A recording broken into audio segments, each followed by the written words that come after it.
En Comercial Tamesa contamos con el mejor asesoramiento técnico para profesionales. Ofrecemos productos especializados, herramienta eléctrica y manual, protecciones laborales, productos adhesivos, pinturas, soldaduras, compresores y todo tipo de consumibles y suministros para tu industria. En calle Frentes 14.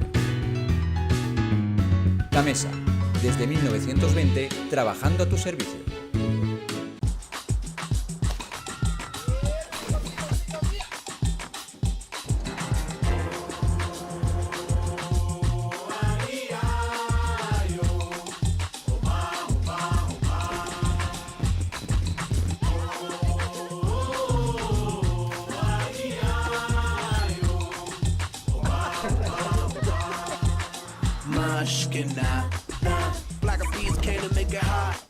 Véalo en Untoria Car, concesionario oficial SEAT en Soria.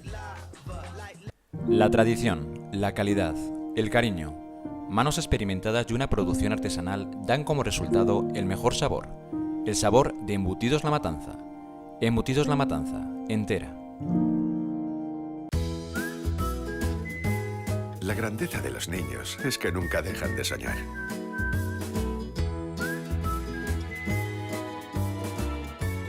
Muchas veces, hacer realidad un sueño es más fácil y rápido. Caja Rural de Soria con Apple Pay.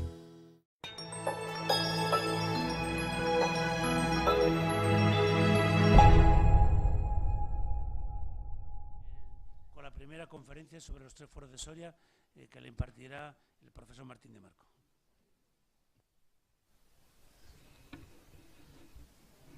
Buenos días. Metodológicamente se va a hablar de 4 puntos: la tierra de Soria, un vacío demográfico, y los 3 foros que tiene la villa. En su principio villa y luego ciudad, breve, real y extenso. La tierra de Soria, un vacío demográfico, para contextualizar lo que va a ser el desarrollo de los fueros. A comienzos del siglo XI, el territorio de lo que luego sería la comunidad de Villa y Tierra de Soria era un desierto demográfico, lo que los textos árabes denominan como el desierto de Wadi Loer. Sería ya comenzado el siglo XII, entre los años 1109 a 1134, cuando Alfonso I, el batallador, soberano de Soria, de 1119 a 1134, llevara a cabo tal repoblación cristiana, hecho tardío si lo comparamos con otras tierras castellanas. 2 siglos antes, en el año 912, el rey García de León ordena el avance de 3 condes castellanos que desde las tierras de la Arlanza dan vida repobladora a Roa, Aza, Clunia, San Esteban de Gormaz y Osma, mientras Gormaz y Berlanga quedaban como posiciones más avanzadas en poder musulmán. Entre estas fortalezas musulmanas al sur y la tierra de Lara al norte se encontraba un amplio espacio todavía desierto que cruzaría a Salramán III el año 920, cuando al frente de su ejército responda a la petición de socorro que le hacen los habitantes de Calahorra, acosados por Sancho Garcés I. Así nos lo cuenta Martínez Díez. Partiendo de Clunia, atravesará ese espacio que el historiador musulmán Hidari no dudó en calificar de gran desierto a lo largo del Duero y llegará a Tudela en 5 días. Il mig sin journées a franchir le grand desert elongeant la Wadi Duero et établit alors son camp de la región de Tudela. Continuando siguiendo a Martínez Díez, sabemos que durante la gran ofensiva de los califas omeyas y de Almanzor y sus hijos a lo largo de todo el siglo X y primer decenio del XI, la repoblación cristiana no solo se vio absolutamente frenada, sino que retrocedió algún tanto. Solo con el comienzo de la Fitnah, guerra civil entre musulmanes a partir de 1009, la superioridad militar pasará a los reinos cristianos del norte, pero la debilidad demográfica es tal que solo se repoblarán de inmediato las tierras al norte del Duero, Al sur del Duero solo volverán a la vida Sepúlveda, Sacramenia y Peñafiel.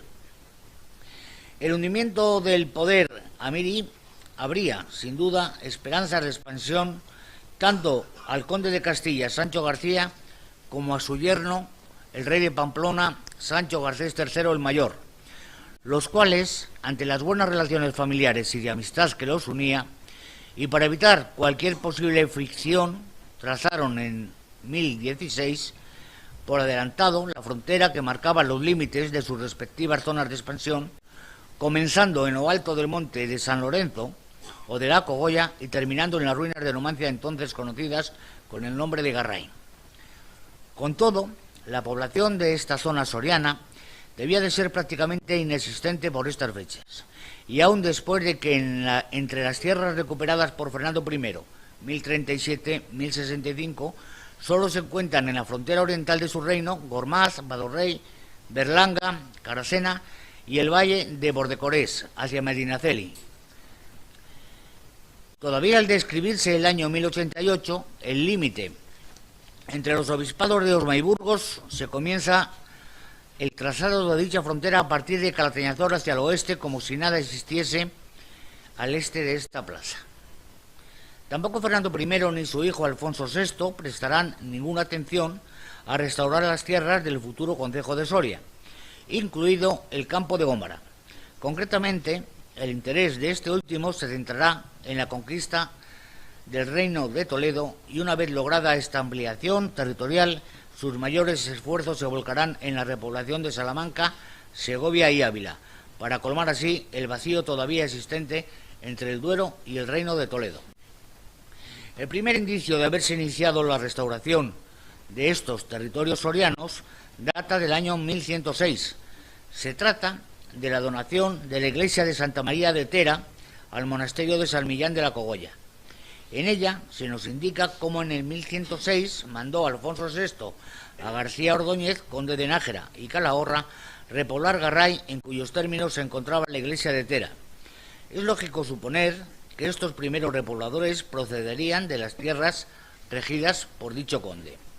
Simultáneamente penetraba también en las tierras desérticas de Soria, por sus confines colindantes con la tierra de Lara, otra corriente de repobladores procedentes de los dominios de don Gonzalo Núñez, que era el tenente de Lara, Carazo y Huerta, y también de Osma. Este magnate había repoblado en el 1089 la villa de Andaluz, otorgándole un fuero propio. Gonzalo Núñez, junto con su esposa doña Godo, dominantes Lara, hará donación en el 1095 a San Millán de la Cogolla de dos aldeas, Covaleda y Duruelo, así como de la iglesia desierta de Velilla, entre ambas aldeas, confirmando la liberalidad los presbíteros de Covaleda y Duruelo y los concejos rurales de estas aldeas. Se trataba, sin duda, del desbordamiento natural de las gentes de la ya vieja tierra de Lara por los espacios vacíos limítrofes. La repoblación del conde García Ordóñez en Garray y su comarca, iniciada en el 1106, vio interrumpido su avance por la derrota y muerte del mismo en Uclés, 1108, y el fallecimiento al año siguiente del propio rey Alfonso VI. Sobre el origen de la ciudad de Soria existen, ya lo hemos visto, diferentes interpretaciones, lo vimos ayer. Dada su situación geoestratégica, debemos pensar que, sobre todo su castro celta, como bien apuntaba el doctor Fernando Cobos, pues debía estar habitado desde antiguo. Castro celta, origen del castillo. Ahora bien, si ya de por sí es problemático saber el origen de la ciudad, no lo es menos indagar sobre su repoblación, que José María Lacarra, que fue mi maestro, data en 1119, pero ¿y antes de la repoblación había algún asentamiento, o por el contrario el rey aragonés a la par que repoblaba la comarca fundaba la ciudad? Así lo reconocen algunos autores, Taracena, Tudela, cuando citan como la más remota y auténtica noticia histórica de la ciudad a la recogida, que aquí ya algún ponente lo da porque era falsa, pero estos autores sorianos dicen a la recogida en Historia de Al-Ándalus de Abenadari de Marruecos, año 1306, que sitúa ya a la ciudad de Soria en el 868-255 de la Égira. diciendo que fue atacada por Alacán, hijo del emir Muhammad, para someterla. Otra noticia de los mismos autores cita a Leví Provenzal y a su obra España musulmana hasta la caída del Califato de Córdoba, en la que refiere cómo Sulaimán Ben Abdus se había refugiado en Soria, año 869, declarándose independiente del emir de Córdoba, Muhammad, obligando a este a enviar a su hijo menor, Afal-Ramán, a sitiar la ciudad. También lo dice Cler González, que hubo que abrir brecha en las murallas siendo sometido el rebelde. Ante estos antecedentes, el urbanista Gastón Cler González pretende ahondar en la búsqueda de los orígenes de la construcción del castillo, diciendo: don Manuel González y Mancas, en su memoria descriptiva, Excavaciones de exploración en el Cerro de Castillo de Soria, Madrid, 1927, va más atrás en su apreciación, afirmando haber encontrado escasos restos de muros anteriores al siglo X y fragmentos de cerámica análogos a los numantinos. Por su parte, don Manuel Gómez Moreno frustra esta hipótesis de repuntes vacíos y olor a legiones romanas, concluyendo que los fragmentos descubiertos con decoración verde y parda, de manganeso, pertenecían al estilo turolense medieval. Como bien apunta la actual arqueóloga territorial de la Junta, Elena Heras, el Cerro del Castillo, por su situación estratégica de control sobre el vado y el paso del río Duero, ha estado ocupado desde la etapa prehistórica hasta nuestros días, y aunque la construcción de la fortaleza medieval alteró de forma importante las evidencias de otras etapas, las intervenciones que se han realizado ponen de manifiesto cada vez en mayor medida su riqueza arqueológica y las posibilidades que ofrece para conocer el origen y la evolución histórica de la ciudad. Entre los restos arqueológicos, que ya se han citado también con anterioridad, que aparecieron en el castillo de Soria, se citan dos inscripciones romanas, una placa de cinturón tardorromana y una fíbula visigoda. Parece ser que durante los siglos IX y X queda acreditada la existencia de una fortificación o atalaya en Soria, siendo tal vez una de las 200 fortalezas que en el 1010, en unión a Clunia, Osma, Gormaz y San Esteban, se entregaron al conde Sancho García, nieto de Fernán González, por el Califato de Córdoba. La importancia estratégica de Soria era vital. En el siglo X, los ejércitos musulmanes del Califato ven en la línea del Duero la frontera a defender la Extremadura, a conquistar por los cristianos, que no cejaban en su constante atrevimiento de lograr territorios y fortalezas al sur de lo que los textos árabes denominan como el desierto de Wadi Dover.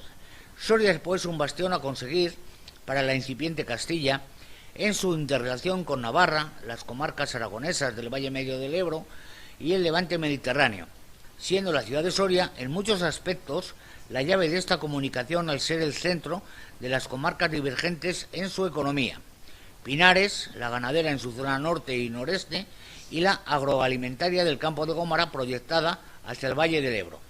Por eso, como la mayoría de las ciudades medievales, que nacen en momentos de grandes tensiones y de gran inseguridad, tuvo en sus orígenes un emplazamiento defensivo en torno a su cerro del Castillo a espaldas del Duero y de su importante puente, básico en las comunicaciones entre dos mundos y dos sociedades antagónicas que guerreaban por su zona de influencia.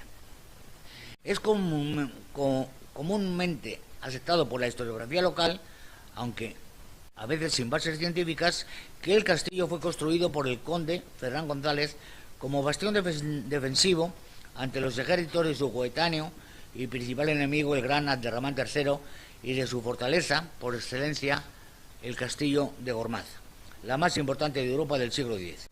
Fernán González muere en el 970 y Abderramán III el 16 de octubre del 961, fechas en las que parte del territorio de lo que es hoy la provincia de Soria ya estaba en manos cristianas.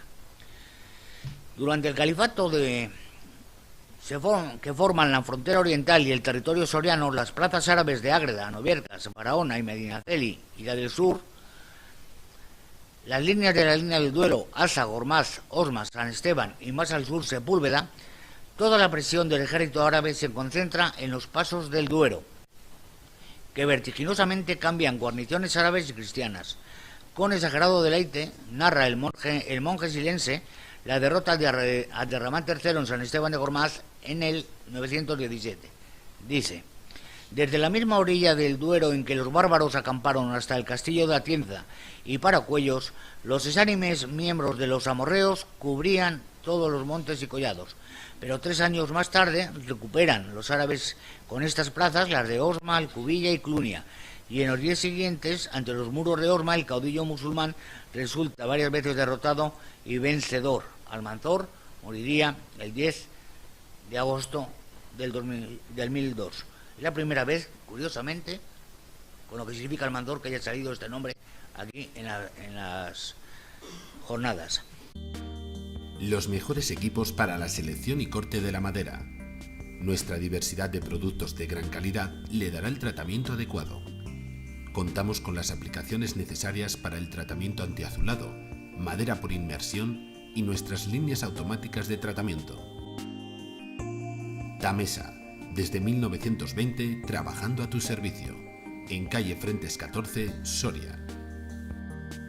Un vestido o traje confeccionado a medida llena de satisfacción tanto al que lo confecciona como al que lo lucirá. Atelier Carmen Romero. Trajes de caballero, camisería a medida, trajes regionales, novia, ceremonia, dance collection y cualquier confección a medida. Estamos a tu disposición en calle Teatro 19. En Carmen Romero somos artesanos y nos sentimos orgullosos de serlo. ¿Estás pensando en organizar una fiesta o celebración? En Festisoria te lo ponemos fácil. Disco móvil, orquesta, bar móvil, charanga y gaiteros propios. También organizamos fiestas para los más pequeños. Festisoria, tu disfrute, nuestro objetivo.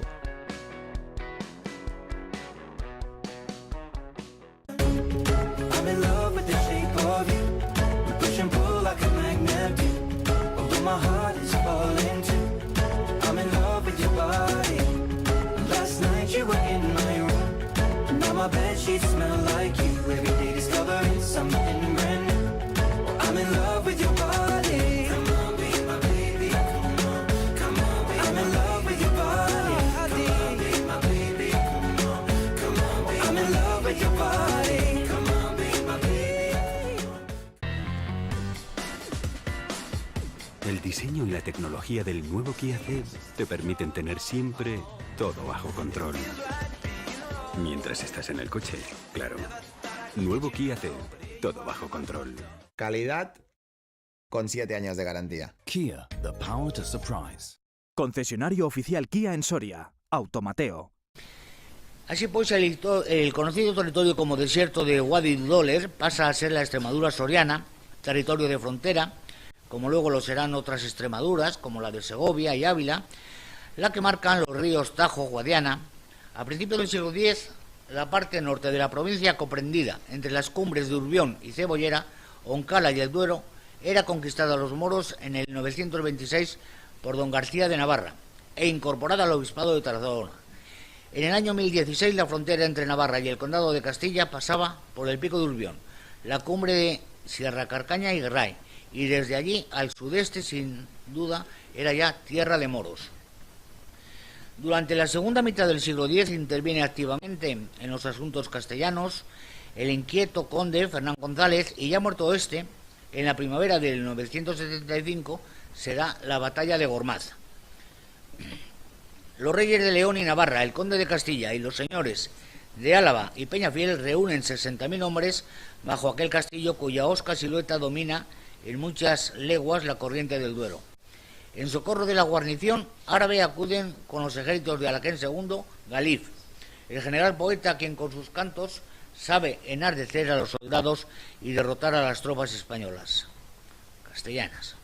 Ahora son historiadores árabes los que narran esta batalla, que los cronistas cristianos dejan en silencio.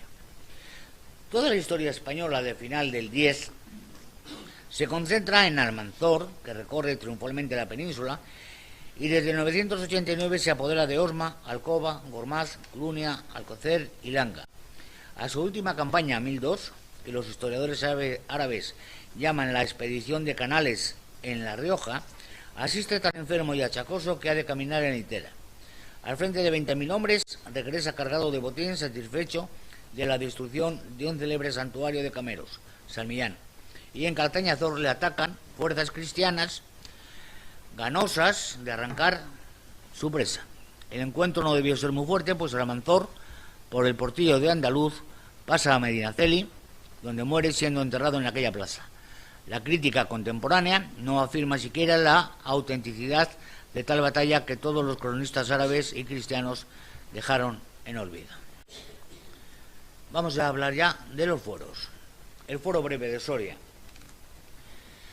No podemos hablar del Foro Breve de Soria sin saber de quién lo otorgó y del porqué de su otorgamiento. Alfonso I, el batallador, rey de Aragón, de Pamplona y de Castilla, que tras casar con la reina Urraca de León se proclamaría emperador de toda Hispania. Este monarca fue un conquistador incansable que avanzó las fronteras cristianas hacia el sur, con territorios que alcanzaron Toledo. Sus expediciones por el Imperio almorávide, 1125-1126, llegaron hasta Játiva, Écija, Guadix, Málaga, Motril. Fue soberano de Soria desde 1119 hasta 1134. Sabemos por Flores el año en que el batallador repobló Soria, datas que aparecen en los anales compostelani. Era 1157, año 1119, populavis res Aldefonso Sorian. Alfonso I, el batallador que casó Burgos otoño del 1109 con la reina de León Urraca, que en otoño de 1114 sería repudiada públicamente por su esposo, pero a pesar de esta ruptura del lazo matrimonial, el batallador, que había sabido ganarse para su causa a los francos y burgueses del Camino de Santiago, conservará bajo su autoridad el Camino de Santiago desde Carrión de los Condes hasta los límites de Navarra, señoreando el citado Carrión, Castrojeriz, Burgos, Belgrado, Villafranca, Montes de Oca, Gafrión, Nájera y Logroño. También retendrá bajo su dominio las tierras más orientales del Reino de León, como La Rioja, gran parte del Condado de Castilla y zonas de Extremadura castellana, nos dice Martínez Díez. El 18 de diciembre de 1118 el batallador cumple un ansiado sueño con la conquista de Zaragoza. Continúa su avance territorial ocupando Tudela 25 de febrero de 1119, siendo este año cuando repuebla Soria según consta de un diploma datado el 13 de diciembre de 1119 que lo estudió Lacarra en su día. Regnante me dei gracia in Aragón e in Pampilona asque insuperarve siue in Ripacurcia asque Castilla Vielga siue in toda Extremadura usque a Toledo et dei gracia in Caragosa et in Tutela usque ad Morella e in mea populazione quod dicitu Soria. ¿Qué es un foro breve? ¿Qué es una carta Puebla? Cuando se produce la repoblación de un territorio, se estimula el asentamiento de gentes que fijen el poblamiento mediante documentos, textos de carácter público, provenientes de un rey o conde, adoptando la forma de cartas de población, cartae populationis, que otorgan al nuevo vecindario privilegios y o exenciones, delimitando a veces el territorio y sus lindes. Así pues, la existencia de unas prioridades repobladoras va a incidir sobremanera en el despliegue de la actividad jurídica de los responsables políticos del reino, investidos de jurisdicción, reyes, condes, señores laicos y eclesiásticos, en orden a organizar los centros convivenciales que se fundan a medida que se van ganando espacios y a disciplinar las relaciones sociales que comienzan a entretejerse. Estos sectores comunitarios confirman el régimen jurídico de la tierra, incrementan los usos y costumbres de los habitantes, derogan o les eximen parcialmente de los llamados malos usos y otorgan o reinstauran las particularidades, privilegiados o diferenciales de un núcleo poblacional. Estos textos, cartas pueblas y foros en general, revalidados o mejorados, fijan por escrito una pequeña parte del ordenamiento jurídico de una localidad, es decir, acreditan los preceptos especiales que les exceptúan del régimen jurídico general y no por ello dejan de perder su naturaleza consuetudinaria, independientemente de que hayan logrado la fortuna de la fijación escritutaria o por el contrario permanezcan en la memoria colectiva como mero uso habitual y practicado, pero sin dejar de ser exigibles coactivamente. Resulta harto complicado, por las dotes de subjetividad y la evidente problematicidad que encierra, amojonar el territorio foral y ensayar una tipología en orden a obtener un esquema clasificatorio inteligible por lo dificultoso que supone encerrar en compartimentos individualizados y aislados unos de otros la realidad histórico-jurídica cuyo hilo conductor es grueso y continuo sin sobresaltos ni hiatos sorpresivos. O sea, bajo el título de Cartas de Población y Asentamiento Rural podríamos ubicar el Fuero Breve de Soria como aquellas piezas documentales sencillas y elementales motivadas materialmente por la colonización humana e independientemente de la autoridad política otorgante, bien sea el rey, un magnate laico, un abad, un obispo, pero siempre intervienen por su condición relevante de señores territoriales, realengo, solariego, abadengo, señorío episcopal, y cuyo tenor dispositivo perfila las relaciones señoriales de naturaleza dominical y estipula la sujeción del hombre vinculado a la tierra. El predominio de respuestas normativas agrarias rodea el cuadro de prestaciones personales y económicas de los colonos, collazos y vasallos dependientes, en las que se fijan la cuantía, forma y condición del asentamiento poblacional con carácter irrelevante. Se suele ponderar en el texto alguna exceptuación fiscal para incentivar demográficamente el núcleo rural o indicar otra particular actuación organizativa del concejo. La norma básica del texto del Fuero Breve, que luego leeré, es la que se considera en un principio como el verdadero Fuero de Soria, el documento del año 1120, concedido a la ciudad de Soria por Alfonso I, y contiene normas de convivencia muy elementales, en palabras de la medievalista que nos visitará la tarde, María Asenjo.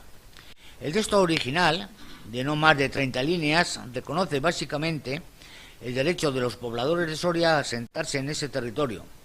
La doctora Asenjo considera que no es comparable con el que hoy conocemos como Fuero de Soria, ya que este es un completo conjunto normativo que desarrolla normas de convivencia muy amplias. Este texto del Fuero de Soria lo han publicado varios autores: Serrano y Sanz, Lacarra, Lema Puello, Minguella, Martínez Díez, etc. Su texto, por ser breve, lo voy a leer.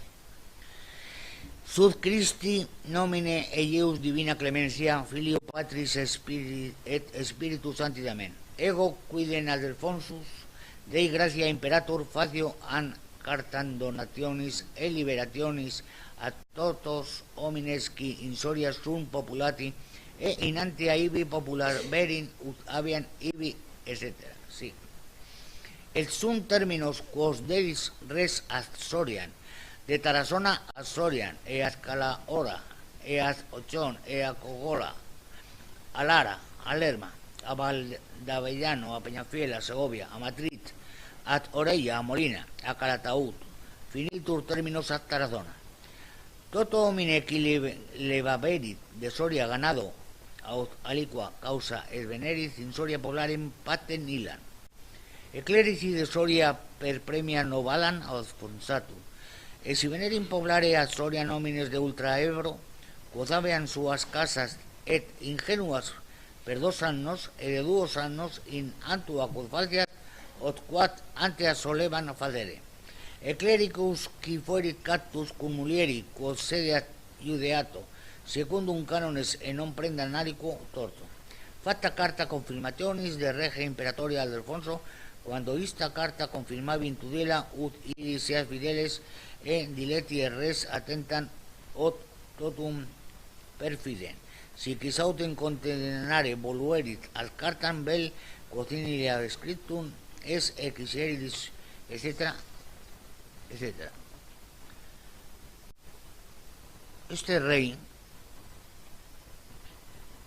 que reinaba en Pamplona, en Álava, en Castella en Bella, en Zaragoza, e sus terris et in Soria. Firman como testigos personas sorianas. Ya,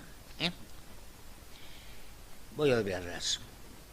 Vemos que el Foro Breve de Soria está datado en marzo de 1120, el primer año de la repoblación de la ciudad, como reconoce Manuel Serrano en el 21. Sería confirmado por el emperador leonés Alfonso VII.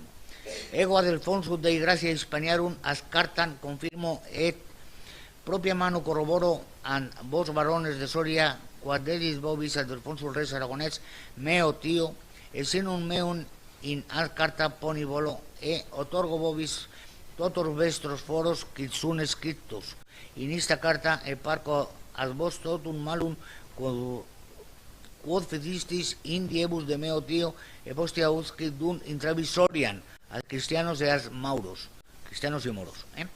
El mismo emperador volvería a confirmar el Foro Breve el 15 de abril de 1143, fijando menos límites.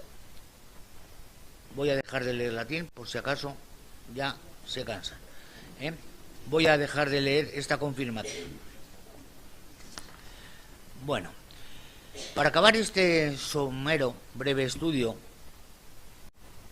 del Foro Breve de Soria y la repoblación de la misma por el rey Alfonso el Bateador, nos hacemos eco de una publicación de eligesoria.es de Ángel Almazán, que dice que los análisis compostelanis se encontraban en el tumbo negro de la Catedral de Santiago de Compostela, de donde se realizaron copias manuscritas, de las que se conocen 5 que se encuentran en la Biblioteca Nacional. En los manuscritos 51 tiene 2 copias manuscritas, aporta los números. Ahora bien, la divulgación bibliográfica de estos compostelanos hay que otorgársela a Fray Francisco de Berganza y al padre Enrique Flores, y en su tomo 23 de la España Sagrada, Teatro Geográfico Histórico de la Iglesia de España. En estos anales compostelanos se indica para el año 1119, era 1157, que el rey Alfonso trata de Alfonso I el Bateador, rey de Pamplona, Aragón, casado con Urraca I de León y Castilla, pobló Soria. Plata, oro, diamantes, lo que estabas buscando para esa ocasión especial. Un bautizo o comunión, el día de tu boda, un detalle para tu pareja. En Joyería Gil te asesoramos en tu elección. Segunda generación de joyeros con más de 40 años de experiencia al servicio del cliente. En calle Claustrilla 2. Joyería Gil, joyas para los momentos más especiales. Desde Tierras Altas cultivamos nuestras tierras y criamos a nuestros cerdos. Especialistas en productos selectos del cerdo, jamones, chorizos, salchichones, lomos.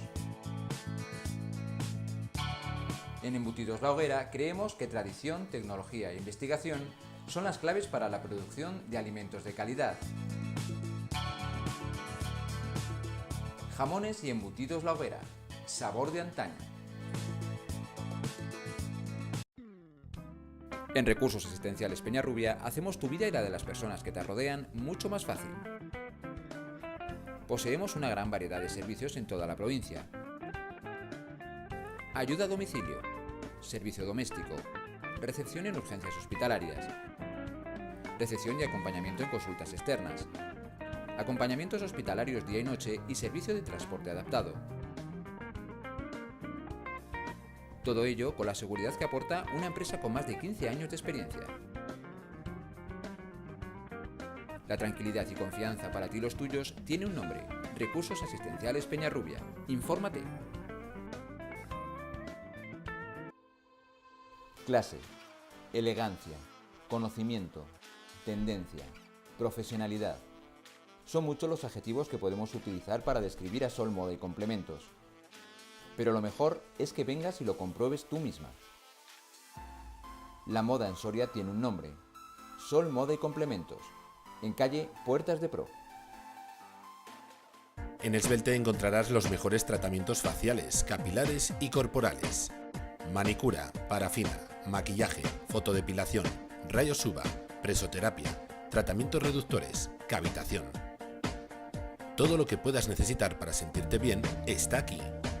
con horarios adaptados a cada cliente. Ven a conocernos a calle Camino de la Verguilla 14.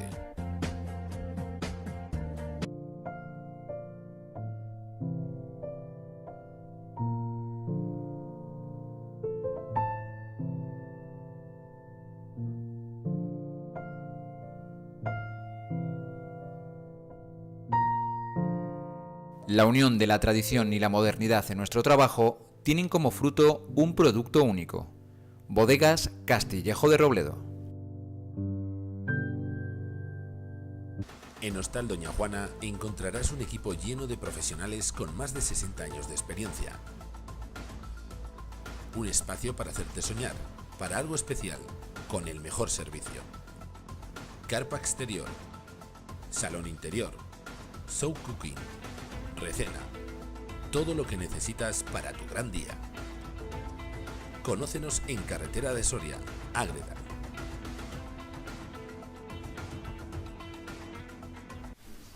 Bueno, y sobre el Foro Real, con la tardía repoblación de Soria, 1119, en el 912 se ocuparon y repoblaron las cercanas de San Esteban de Gormaz y Osma, y aún antes, en el 1106, Alfonso VI ordenó al conde de Nájera y Calahorra García Ordóñez repoblar Garray, sabemos que en el 1089 la villa de Andaluz recibía fuero propio y en el 1095 las aldeas de Belilla, Covalera y de Duruelo eran donadas a San Millán de la Cogolla por los señores de Lara.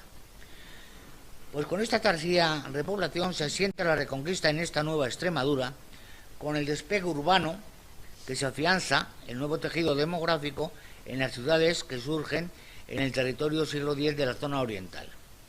Es sintomático que Garray, al pie de la antigua Numancia, no prosperaría como centro aglutinador de poblamiento, y ese protagonismo le correspondería a Soria en 1119, cuando Alfonso el Batallador, rey de Aragón, logró sentar las bases para la repoblación según el modelo concejil o concilium. La concesión de un primer foro en esta fecha pone de manifiesto que los pobladores sorianos acataron la autoridad regia y el mantenimiento de un acuerdo tácito para continuar en el territorio del Alto Duero. Se aplicó así el modelo de asentamiento y organización concejil de la Extremadura castellano-leonesa y de Aragón, que pervivió hasta el fin del antiguo régimen en lo que se dio en llamar comunidades de villa y tierra. El foro del rey Alfonso el Bateador reconoce a los sorianos capacidad para extenderse y poblar por donde quisiesen avanzar, en un extenso territorio sin límites que se iría definiendo a medida que consiguiesen perdurar en sus asentamientos.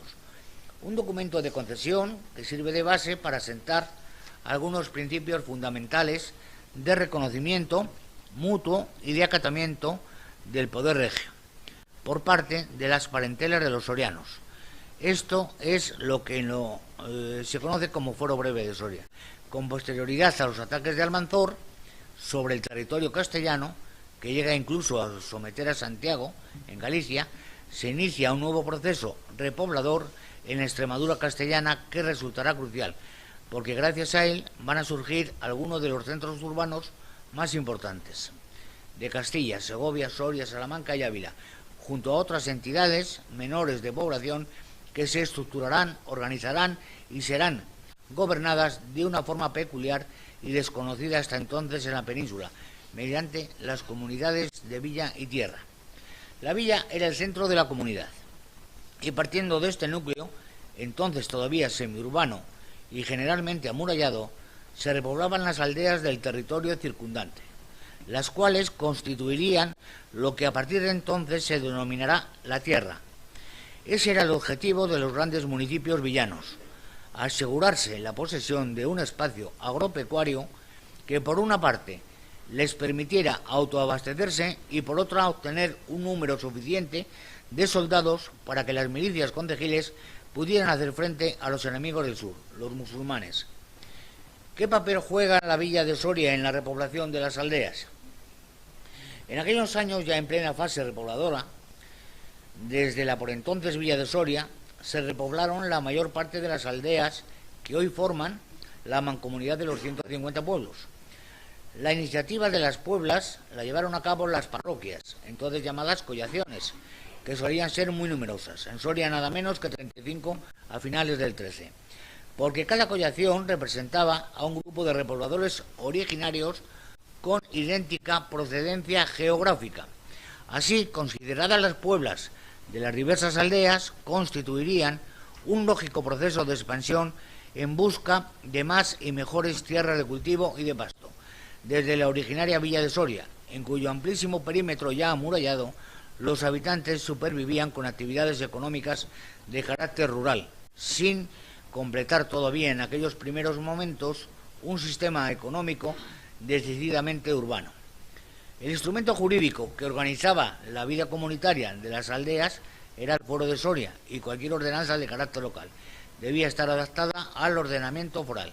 De esta forma, el nombramiento de las autoridades aldeanas, la regulación del espacio, el aprovechamiento de los pastos, la distribución y el sistema de corta de madera, entre otras cosas, nunca debían conculcar el Foro de Soria, que veremos luego más tarde, que en Soria comenzó a tener vigencia a partir de la segunda mitad del siglo XIII, en pleno reinado ya del rey Alfonso X, llamado el Sabio. Este modelo de organización en comunidades de villa y tierra se extenderá por la cuenca del Duero, llegará hasta las tierras de la actual Extremadura e incluso alcanzará las cuencas del Tajo y del Guadiana. Más de 50 comunidades de este tipo se llegaron a crear y en principio todas ellas tenían una peculiaridad común. Eran tierras de realengo y sus habitantes vasallos directos del rey, aunque posteriormente muchos de sus territorios fuesen cedidos por los sucesivos monarcas a la nobleza castellana. Es indudable que a partir de las comunidades de villa y tierra y de sus habitantes, los reyes castellanos van configurando su poder frente a las ambiciones nobiliarias, poder que culminará a finales del siglo XIV con la formación de uno de los primeros estados unificados de Europa. Un documento inapreciable, el Padrón de los Vecinos Desmeros de las Aldeas de la Tierra de Soria, nos permite conocer la relación de aldeas que constituían la Tierra de Soria e incluso aproximarnos al número de vecinos que la formaban, aunque este dato resulta mucho más impreciso por tratarse de un documento fiscal y como tal sujeto a excepciones. Pero sí sabemos que nada menos 240 aldeas formaban la tierra en 1270. En aquellos años de la Baja Edad Media, las aldeas mantenían una relación de dependencia con respecto a la ciudad de Soria, incluso en el pago del diezmo que solía ser cobrado por las collaciones ciudadanas. Algunas de aquellas aldeas eran pequeñas granjas que con el transcurso del tiempo fueron desapareciendo y se convirtieron en despoblados, otras pasaron a jurisdicción señorial, de forma que con el paso de los siglos el número de aldeas se va configurando en torno a las 150 que actualmente constituyen la mancomunidad. El Padrón de Soria de 1270, elaborado por mandato real, es un ejemplo magnífico de la evolución de la población en Tierra de Soria. Esther Gemeno, su estudiosa y editora, lo ha considerado como el censo más antiguo de la historia hispana. Si nos atenemos a la cantidad y variedad de la información que nos ofrece, su autora acierta en la denominación. El Padrón de 1270 consistía en una relación nominal de todos los cabezas de familia de las aldeas del Alfoz, término Tierra de Soria, distribuidos por collaciones, que estaban obligados a pagar el diezmo eclesiástico. Su interés para los historiadores resulta enorme, sin ápice de exageración, porque proporciona valiosas indicaciones del número de cabezas de familia que poblaban las aldeas, sus nombres, su distribución territorial, sus categorías sociales, sus lazos familiares, sus actividades y los topónimos de los lugares o aldeas que habitaban, y hasta donde nos ha sido posible, pues ver a través de índices también de tipo onomástico. Las disputas entre los clérigos de las aldeas y los de las collaciones de la villa de Soria fueron la causa última de la elaboración de este padrón de 1270. Por otra parte, sabemos que Alfonso X estuvo en Soria 14 años antes de ordenar que se hiciera este padrón.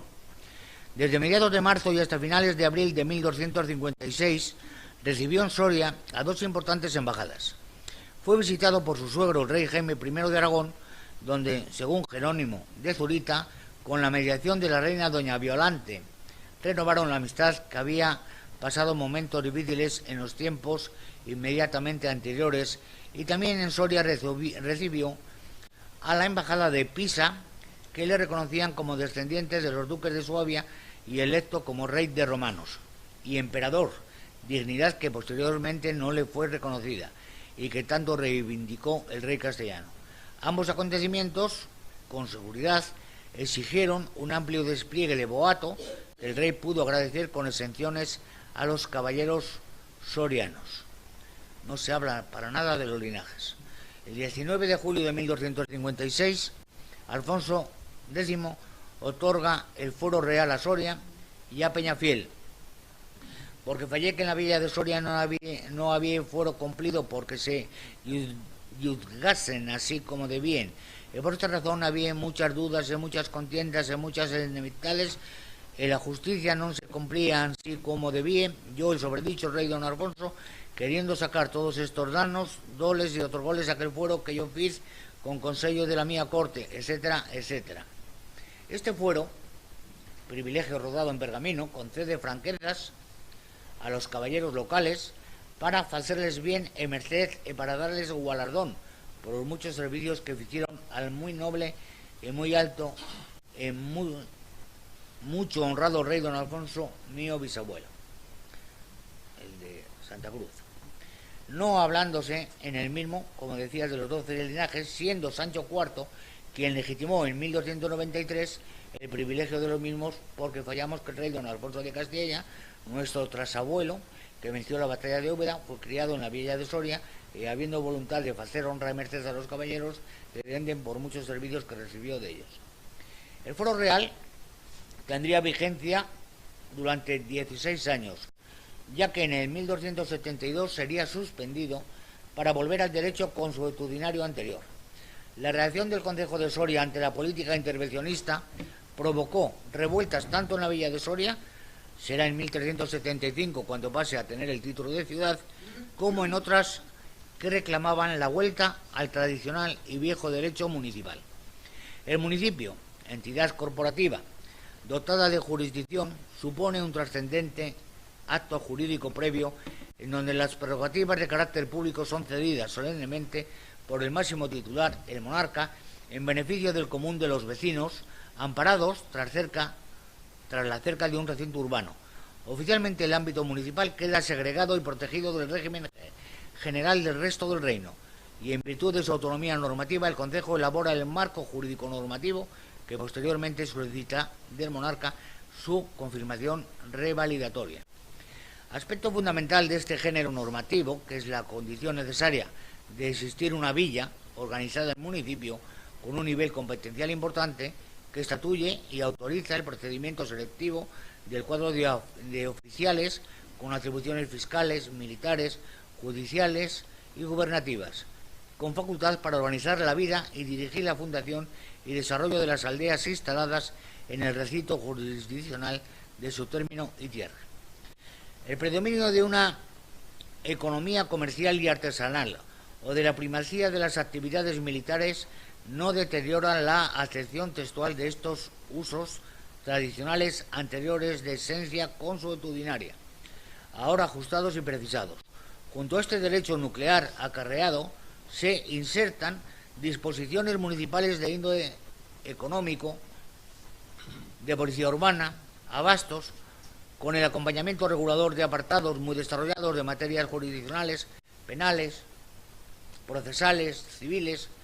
El proyecto, pues, que se pretendía de uniformación jurídica, iniciado por Fernando III, expandiendo el fuero juzgol, versión romanceada y adaptada del Liber, por tierras de Andalucía y Levante, y que cobra nuevos bríos bajo el reinado de su tío y sucesor Alfonso X, con la concesión particularizada del fuero real al conjunto de los concejos de Castilla Vieja y la Extremadura histórica, da paso a una respuesta activa de las entidades municipales que, ante el temor de verse reducidas a un régimen común en este programa de homogeneización jurídico-normativo, que no ocultaba graves intenciones de intervención en la gestión ciudadana, encomendaron a juristas expertos en derecho común la ardua tarea de fijar por escrito los estatutos jurídicos de la comunidad local.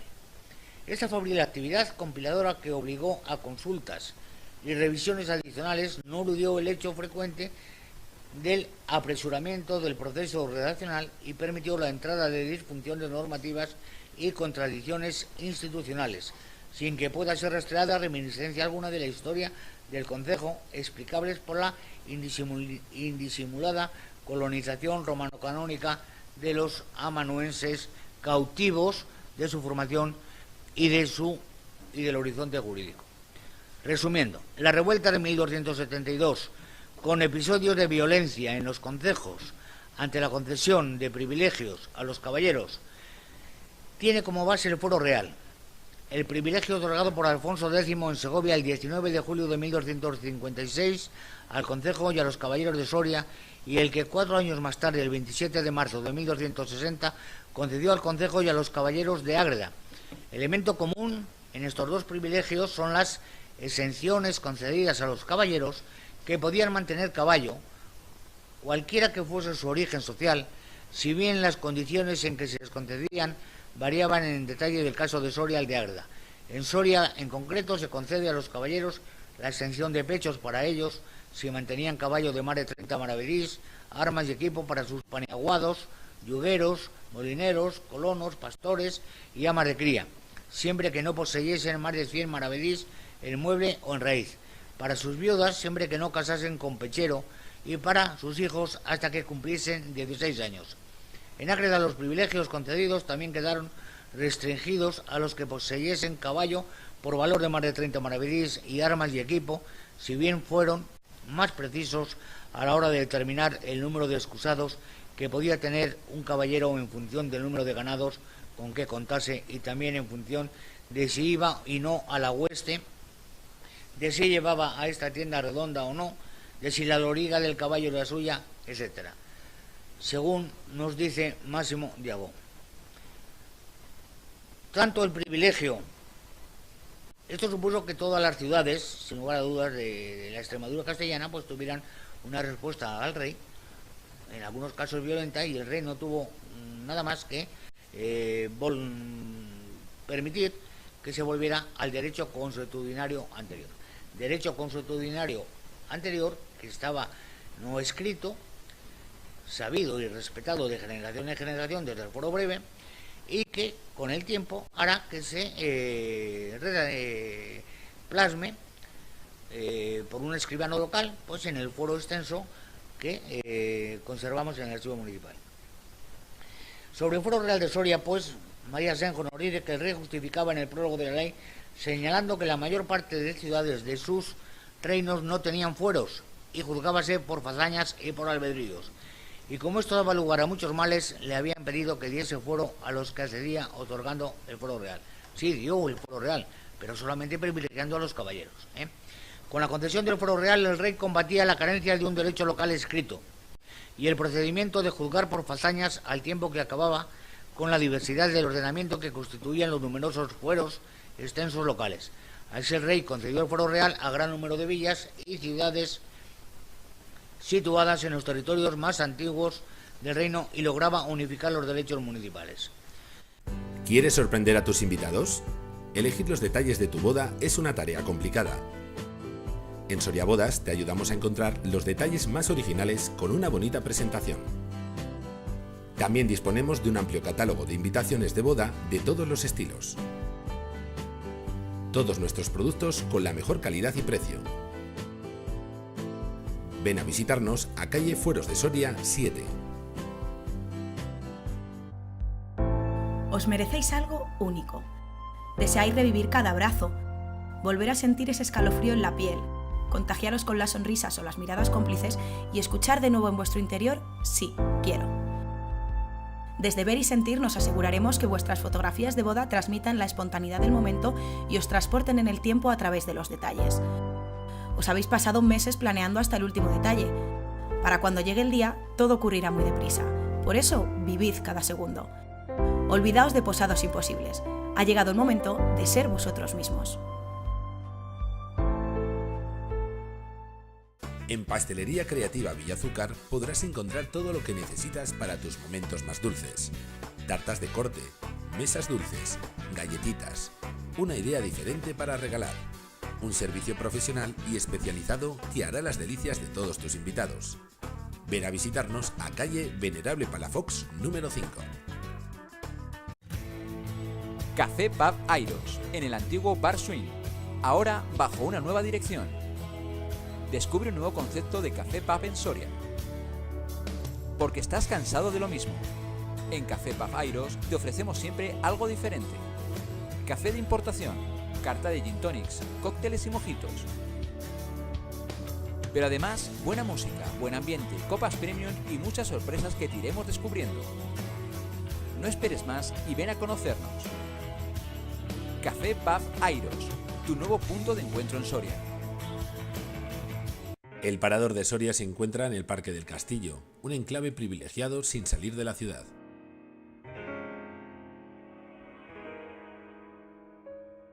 En sus 4 salones se puede disfrutar de un exquisito banquete con unas vistas incomparables.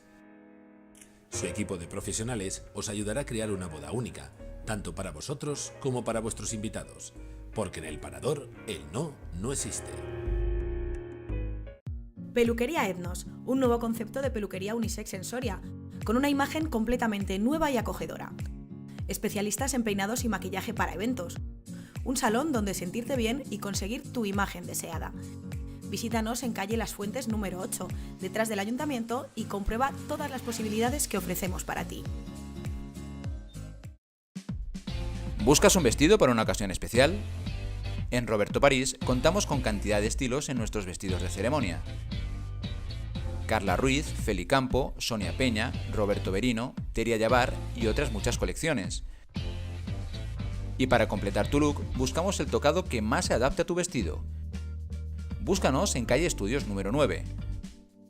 Boutique Roberto París, referencia en moda para cualquier ocasión. No voy a leer el foro real.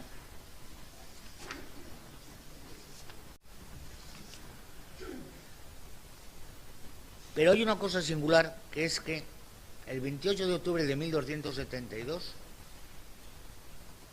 hay un privilegio a la ciudad de Soria, que lo confirma también Alfonso X, que se conserva en el Archivo Histórico Provincial, en el que confirma las franquezas, los privilegios concedidos por sus antecesores. En Burgos vienes 28 días del mes de octubre de 1300 era, etcétera. ¿Y de dónde sale este privilegio? ¿Qué nos dice? Que confirma lo que ya se había disuelto por las movidas violencias que habían desarrollado las ciudades. Aquí queda, como entendemos, este privilegio de confirmación que tiene la fecha de 28 de octubre de 1272, para que alguien que sepa más que nosotros le dé respuesta.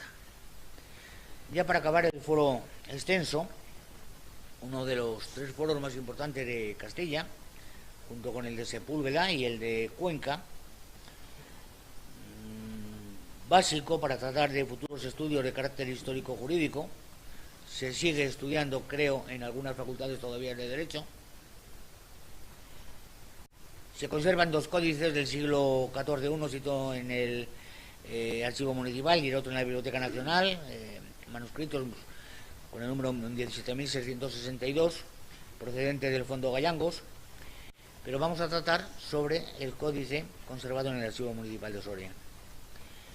Veo que el tiempo, como diría Machado, abreva, pues voy a dejar de decir cuál es su formato, su encuadernación, las tapas, la letra, etcétera.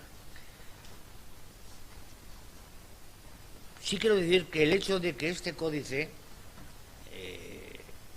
mediante el cual se puede decir que en Castilla, si no en toda, sí paulatinamente en toda, se dejó de practicar el derecho germánico como uso para pasar al derecho romano, pues el hecho de que este códice carezca de datación cronológica y de concesión regia, así como de confirmación que nos diga quién lo otorgó o quién lo ratificó para su uso y disfrute legal del concejo soriano, pues ha significado no pocas interpretaciones, elucubraciones, disquisiciones de los investigadores.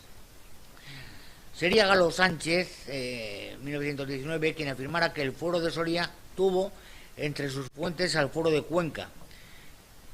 Como en el prólogo de este fuero se menciona el nacimiento en Cuenca del infante Don Fernando, y como este infante vino al mundo al amanecer el 29 de noviembre del año 1189, es evidente que el fuero de Cuenca y por ende también el fuero extenso de Soria tienen como data o día post-Cuen el año 1189.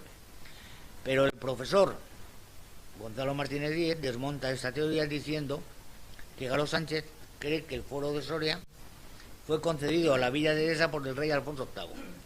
Y este monarca había fallecido el 4 de octubre de 1214. Tendríamos así la data o día ante Cuen. La ciudad de Soria había recibido su fuero extenso de manos del vencedor de las Navas de Tolosa.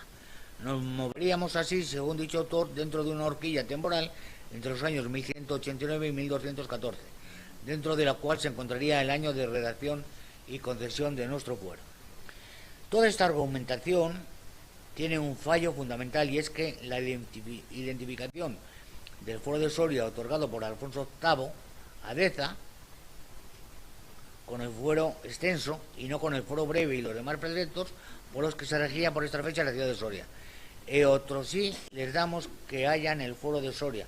Esto es lo único que el privilegio de Alfonso VIII indica respecto a Soria.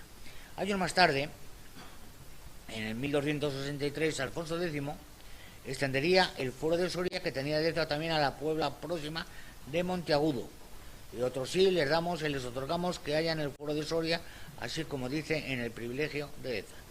Gonzalo Martínez data la redacción del fuero de Soria entre 1189 y 1214, mientras que Galo Sánchez lo hace entre 1195 y 1196.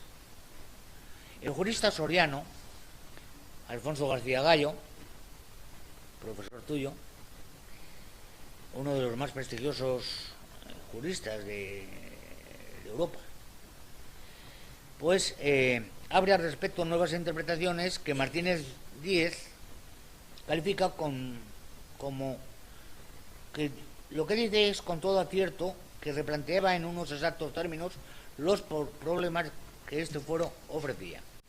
El primitivo fuero de Soria se desconoce.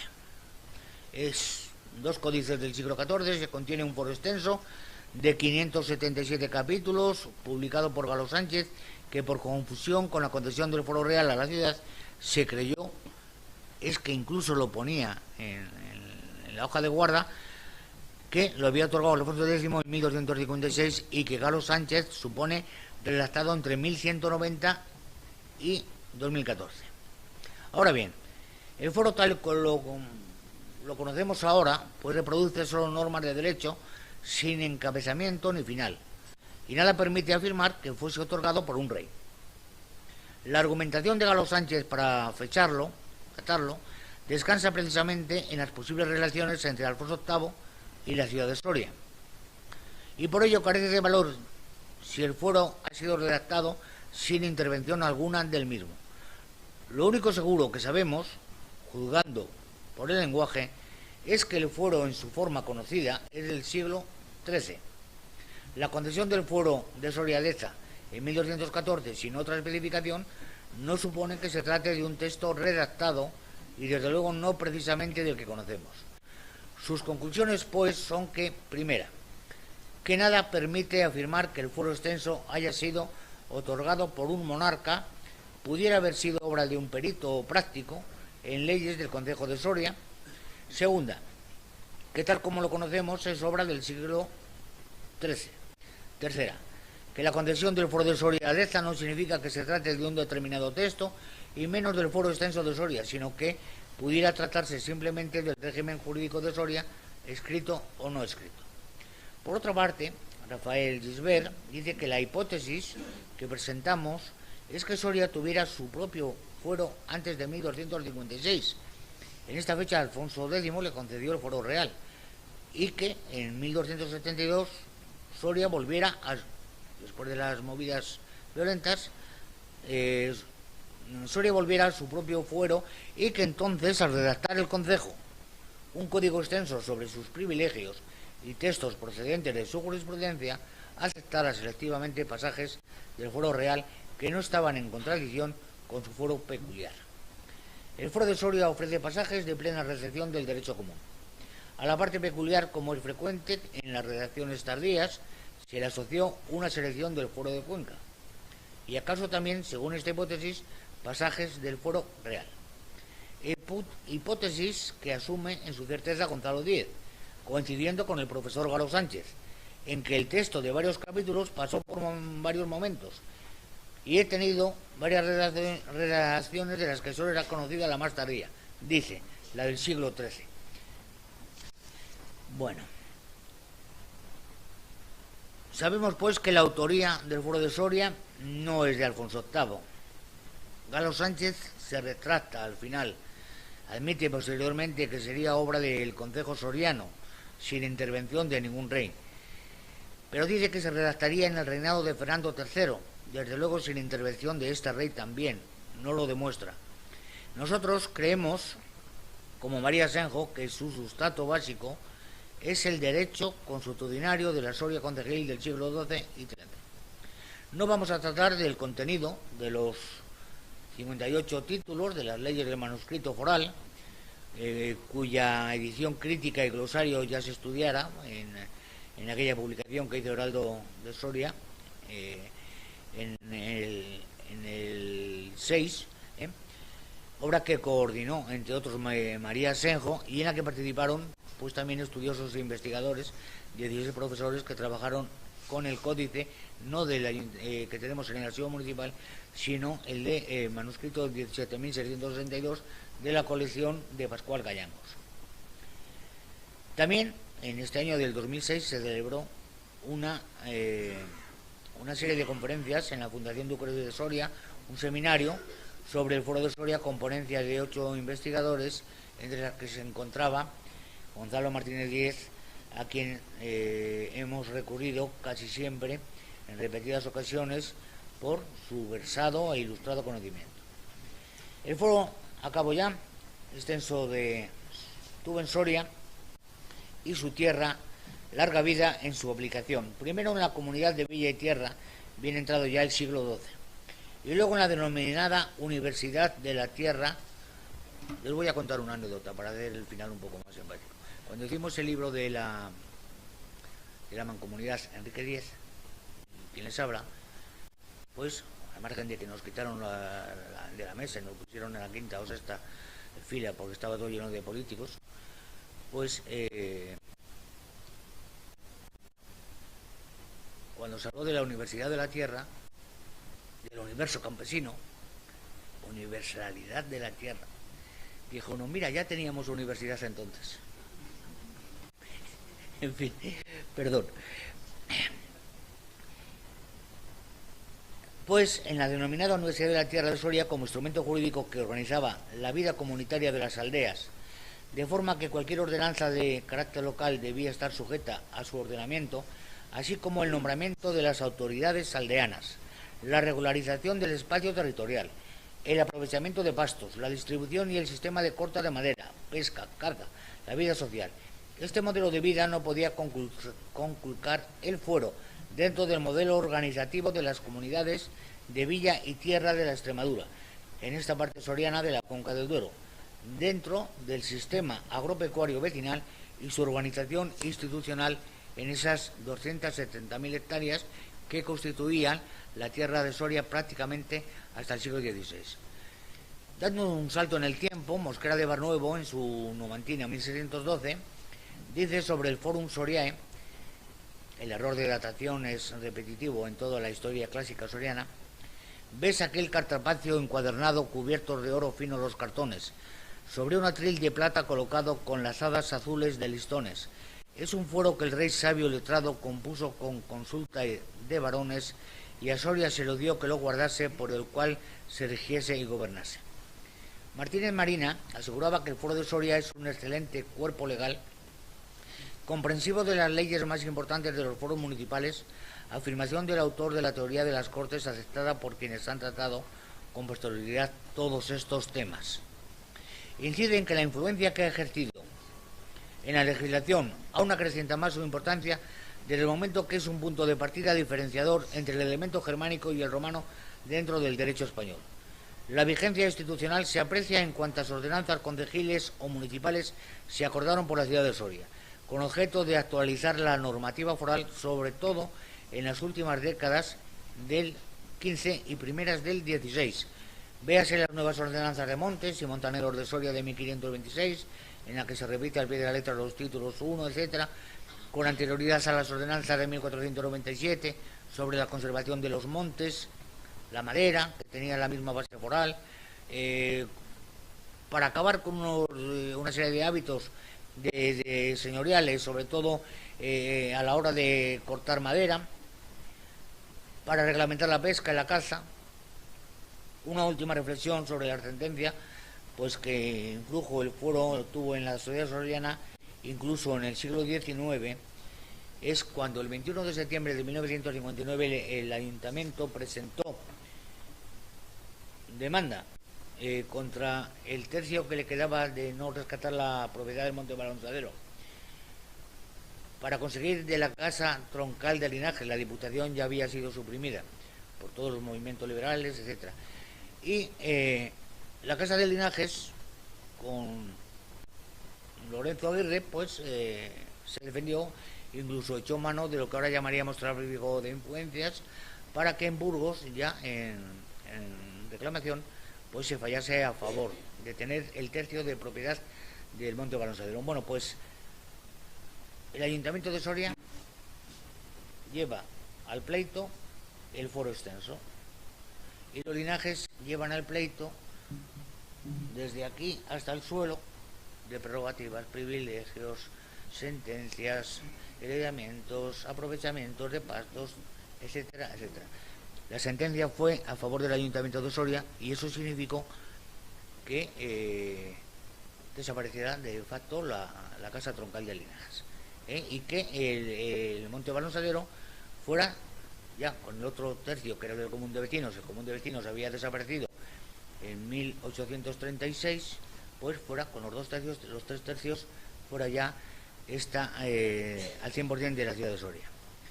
Con lo cual, como digo, gracias al foro de Soria, foro extenso, la última gran batalla ganada fue recuperar el Monte Balanzadero. Muchas gracias, he acabado.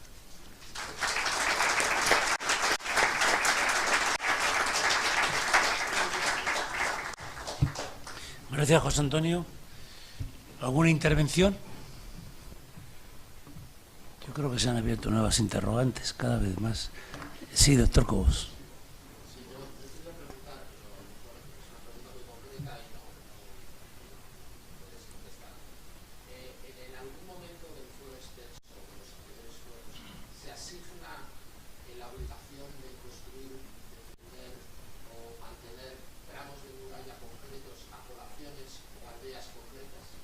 Yo creo que sí.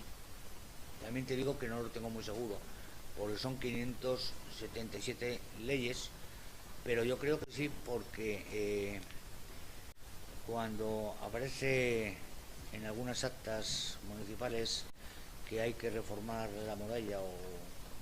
Vamos a ver, lo digo en interrogante. Creo que sí, pero eso, si tienes verdadero interés, no te preocupes, que me leo el foro de Soria y te lo digo rápidamente. No es broma, ¿eh? Es que es muy importante. Te lo digo de verdad. Porque eso puede, me comprometo, te Carlos. puede establecer la cronología del fuero, pero también te puede establecer la cronología de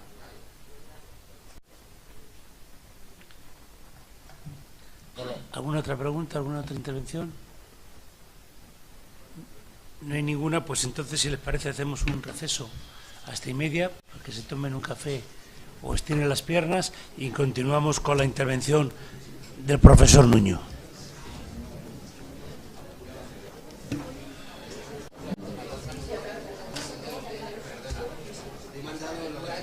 He visto, sí.